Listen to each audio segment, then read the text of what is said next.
ಮಲ್ಕಣ್ಣ ಸೌತೆಕಾಯಿ ಬೆಳೆದು ಸೂಕ್ತ ಬೆಲೆ ಇಲ್ಲದೆ ಕಂಗಾಲಾದ ರೈತನ ಕಣ್ಣೀರಿನ ಕತೆ ಕೇಳಣ್ಣ. ಹೌದು, ಕರ್ನಾಟಕ ಸರ್ಕಾರದ ತೋಟಗಾರಿಕಾ ಇಲಾಖೆ ಮಿನಿಸ್ಟರ್ ಎಸ್ ಮಲ್ಲಿಕಾರ್ಜುನ್ ರವರು ಬರೀ ದಾವಣಗೆರೆ ಜಿಲ್ಲೆಗೆ ಮಾತ್ರ ಸೀಮಿತ ಆದ್ರೇನು ಅನಿಸ್ತಾ ಇದೆ.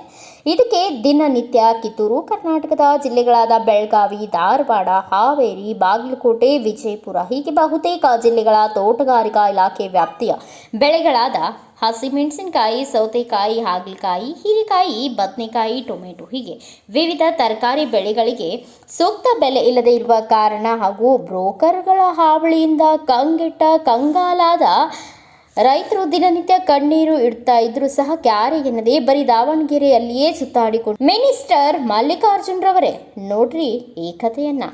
ಅಷ್ಟಕ್ಕೂ ಬೆಳಗಾವಿ ಜಿಲ್ಲೆಯ ಖಾನಾಪುರ, ಕಿತ್ತೂರು ತಾಲೂಕು ಮಲಪ್ರಭಾ ನದಿ ದಂಡೆಯಲ್ಲಿ ಬೇಸಿಗೆಯಲ್ಲಿ ಬೆಳೆಯುವ ಪ್ರಮುಖ ತರಕಾರಿ ಬೆಳೆಗಳಲ್ಲಿ ಸೌತೆಕಾಯಿ ಬೆಳೆಯೂ ಸಹ ಒಂದು. ಆದರೆ ಅದ್ಯಾಕೋ ಏನೋ ಗೊತ್ತಿಲ್ಲ, ಬಿತ್ತನೆ ಮಾಡುವಾಗ ಸೌತೆಕಾಯಿಗೆ ಒಳ್ಳೆಯ ರೇಟ್ ಇತ್ತು. ಆದರೆ ಫಸಲಿಗೆ ಬಂದು ಇನ್ನೇನು ಕುಯ್ದು ಮಾರಾಟ ಮಾಡಬೇಕು ಎನ್ನುವಷ್ಟರಲ್ಲಿ ಸೌತೆಕಾಯಿ ಬೆಲೆಯು ನೆಲಕಚ್ಚಿದ್ರಿಂದ ಕಂಗಾಲದ ರೈತ ಸೌತೆಕಾಯಿಯನ್ನ ಟನ್ ಗಟ್ಟಲೆ ಕಿತ್ತು ತಿಪ್ಪಿಗೆ ಎಸೆದು ಕಣ್ಣೀರು ಇಡುತ್ತಿದ್ದಾನೆ. ಆದ್ದರಿಂದ ಮನವಿ ಮೇರೆಗೆ ನಮ್ಮ ನ್ಯೂಸ್ ಸಮೂಹದ ರಾಜ್ಯ ಉಪಸಂಪಾದಕ ಬಸವರಾಜು ಮಲಪ್ರಭಾ ನದಿ ದಂಡೆಯ ಸೌತೆಕಾಯಿ ಬೆಳೆದ ವೀರಾಪುರ ಗ್ರಾಮದ ವೀರನಗೌಡ ಪಾಟೀಲ್ ಅವರ ಹೊಲಕ್ಕೆ ಭೇಟಿ ಕೊಟ್ಟು ಸಮಗ್ರವಾಗಿ ವರದಿ ತಯಾರಿಸಿ ಬೆಳಕು ಚೆಲ್ಲುವ ಕೆಲಸ ಮಾಡಿದ್ದಾರೆ. ಹಲೋ, ಹಾಯ್, ನಮಸ್ಕಾರ. ನಾನು ನಿಮ್ಮ ಬಸವರಾಜ್ ಮಾತಾಡ್ತಾ ಇದ್ದೀನಿ, ಪತ್ರಕರ್ತರು.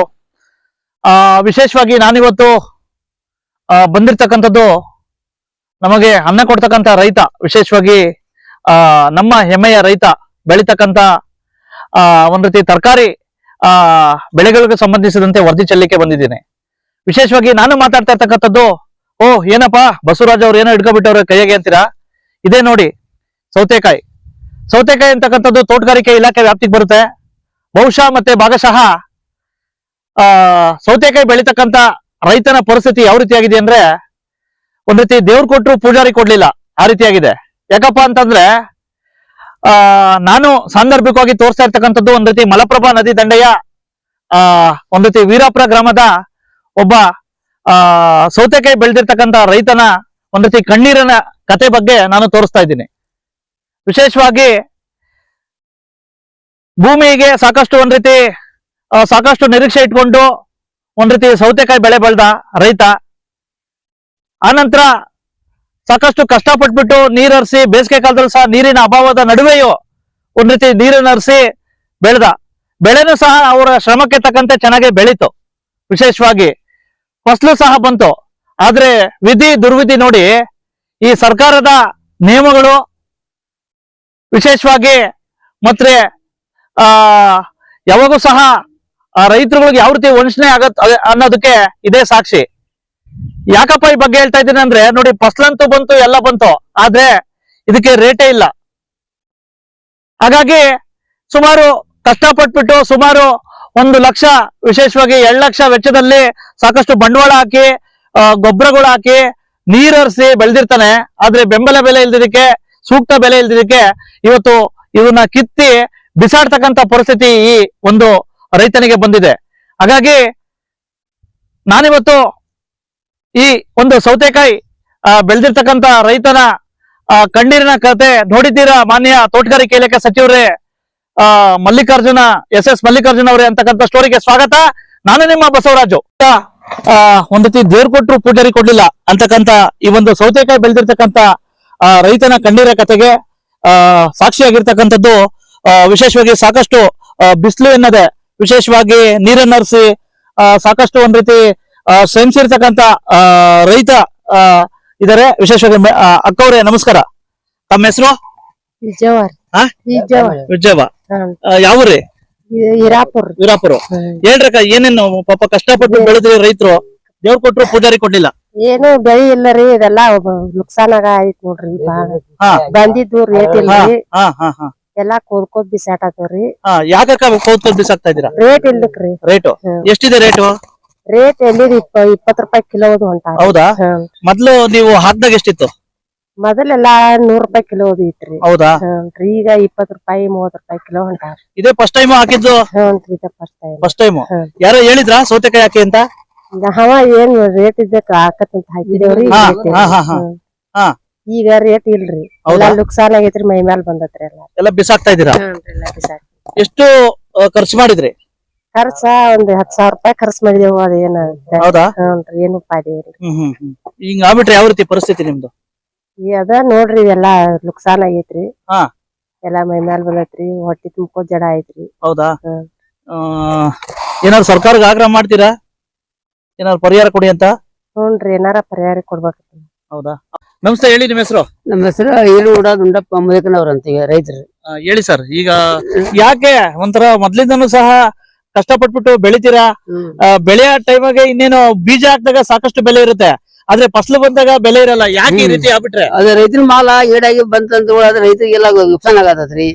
ಮತ್ತೆಲ್ಲಾ ರೈತರಿಗೆ ಉಮೇದ್ನೆ ಮಾಡ್ತಾನು ಪೀಕ್ ಬಾಳ ಬಗೊಡೋದು ಅಂತಂದ್ರ ರೈತರ ಕೈ ಎಲ್ಲಾ ಕುತ್ತಿಗೆ ಹಗ್ಗ ಹಾಕಂಗ ಆಗ್ಬಿಡತೈತಿ. ಆಗ ರೈತರ ಮಕ್ಳಿಗೆ ಏನ ತರಬೇಕಂತಂದ್ರ ತರದಂಗ ಪರಿಸ್ಥಿತಿ ಬಂದೈತಿ.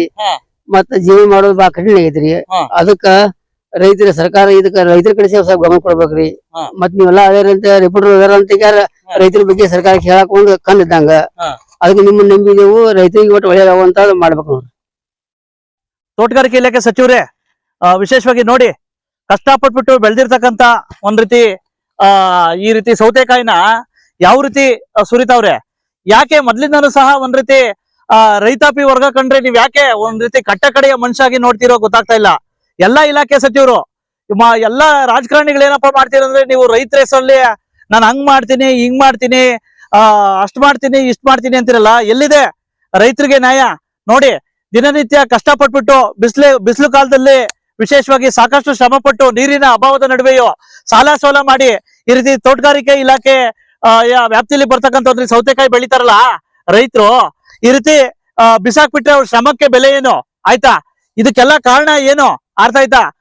APMC ಮಾರುಕಟ್ಟೆ ಏನ್ ಬರೇ ಏಜೆಂಟ್ ಗಳ ಹಾವಳಿ ಆಗಿದೆಯಲ್ಲ, ದಯವಿಟ್ಟು ಇಂಥವ್ ತಪ್ಪಿಸಿ. ಮಾನ್ಯ SS ಮಲ್ಲಿಕಾರ್ಜುನ್ ಸಾಹೇಬ್ರೆ, ನೋಡಿ, ಇಂಥ ಬಡವ್ರ ಪರಿಸ್ಥಿತಿ ಹೆಂಗೆ, ಬಡ ರೈತರ ಪರಿಸ್ಥಿತಿ ಹೆಂಗೆ ಅಂತಕ್ಕಂಥದ್ದು ನನ್ನ ಪ್ರಶ್ನೆ. ಹಾಗಾಗಿ ದಯವಿಟ್ಟು ಇಂಥವಕ್ಕೆಲ್ಲ ಕಡಿವಾಣ ಹಾಕ್ಬೇಕು. ಯಾಕಪ್ಪ ಅಂತಂದ್ರೆ ಯಾರೋ ಹೇಳ್ತಾರೆ ಒಂದ್ ರೀತಿ ಬೆಳೆಯ ಟೈಮ್ ಆಗಿ ಸಾಕಷ್ಟು ಒಂದ್ ರೀತಿ ರೇಟ್ ಇರ್ತವೆ, ಫಸಲು ಬಂದಾಗ ರೇಟೇ ಇರಲ್ಲ. ಇಂಥ ಸಂದರ್ಭದಲ್ಲಿ ಕೈಗೆ ಬಂದು ತುತ್ತು ಬಾಯಿಗೆ ಬರೋದಿಲ್ಲ. ಇಂಥ ಪರಿಸ್ಥಿತಿ ಬಹುತೇಕ ರೈತಾಪಿ ವರ್ಗಕ್ಕಾಗಿದೆ.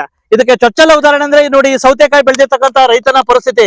ಹಾಗಾಗಿ ದಯವಿಟ್ಟು ಮಾನ್ಯ ತೋಟಗಾರಿಕೆ ಇಲಾಖೆ ಸಚಿವರು ಮತ್ತೆ ವಿಶೇಷವಾಗಿ APMC ಸಚಿವರು ಏಜೆಂಟ್ ಗಳ ಹಾವಳಿ ತಪ್ಪಬೇಕು. ಮತ್ತೆ ವಿಶೇಷವಾಗಿ ಯಾವುದೇ ತೋಟಗಾರಿಕೆ ಇಲಾಖೆ ಬೆಳೆಗಳಿಗೆ ಸೂಕ್ತ ಒಂದ್ ರೀತಿ ಬೆಂಬಲ ಬೆಲೆ ನಿಗದಿ ಮಾಡ್ಬೇಕು. ಯಾಕಪ್ಪ ಅಂತಂದ್ರೆ ಒಂದ್ ರೀತಿ ಬೆಳೆಗಿಂತ ಮುಂಚೆ ಒಂದ್ ರೇಟ್ ಇರುತ್ತೆ, ಬೆಳೆದ ಮೇಲೆ ಒಂದ್ ರೇಟ್ ಇರುತ್ತೆ. ಈಗ ಆಗ್ಬಿಟ್ರೆ ಹೆಂಗೆ? ಆಯ್ತಾ? ಅವನ್ ಶ್ರಮಕ್ಕೆ ಪರಿಸ್ಥಿತಿ ಹೆಂಗೆ, ಅವನ್ ಶ್ರಮಕ್ಕೆ ಬೆಲೆ ಏನು ಅಂತಕ್ಕಂಥದ್ದು ನನ್ನ ಪ್ರಶ್ನೆ. ಹಾಗಾಗಿ ಈ ವರದಿನಂತೂ ನಾನು ಟ್ವೀಟ್ ಮಾಡ್ತಾ ಇದೀನಿ. ಇನ್ಮೇಲಾದ್ರೂ ಸಹ ಈ ರೈತರಿಗೆ ವಿಶೇಷವಾಗಿ ತೋಟಗಾರಿಕೆ ಇಲಾಖೆಯವರು ಇವ್ರಿಗೇನೋ ಸೂಕ್ತ ಒಂದ್ ರೀತಿ ಪರಿಹಾರ ಕೊಡ್ಬೇಕು ಅಂತ ಹೇಳ್ಬಿಟ್ಟು ಸಂದರ್ಭದಲ್ಲಿ ನಾನು ಮನವಿ ಮಾಡ್ಕೊಳ್ತೇನೆ. ಬ್ಯೂರೋ ರಿಪೋರ್ಟ್ ಬಾಸವರಾಜು, ಭಾರತ ವೈಭವ news, Belagavi. Thanks for watching. Read, discuss and debate with editor Dr. Yan Prashant Rao. Wanted reporters in print, digital and visual media for Bharat Vaibhav Daily Newspaper, BV News 5 Channel and BV Fast Web News from all the talukas of Karnataka, Goa and Maharashtra. If interested, send your resume to 9019229369.